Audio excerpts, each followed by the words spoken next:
Welcome to Lucia's Money Moments, where you'll discover insider secrets on how to save time, energy, and money when buying, selling, refinancing, renovating, and maintaining your home.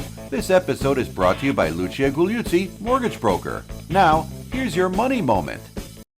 Okay, today we're going to talk about bad debt and why you need to avoid it like the plague. There are two types of debt, good debt and bad debt. Good debt is used to buy assets that provide positive cash flow or appreciate in value. Bad debt, on the other hand, is used to buy doodads that depreciate in value.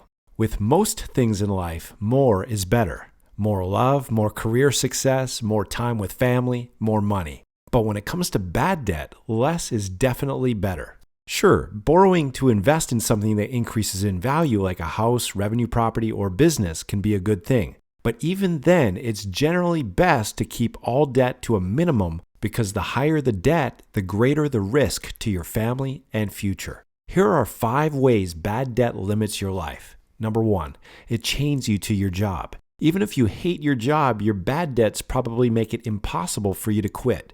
If you were to take a job you like better or start your own business, the initial reduction in your income would put you behind on your bills.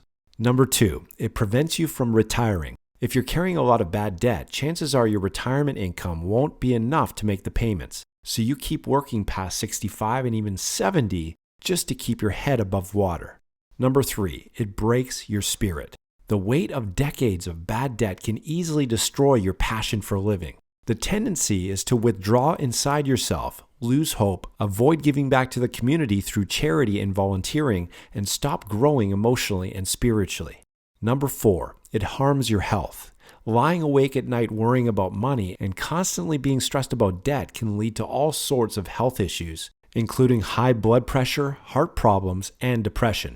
Number 5, it diminishes your relationships. Issues around debt and money are one of the leading causes of arguments and divorce. Even if your marriage holds together, chances are your children will rarely see mom and dad because you're working such long hours to pay the bills.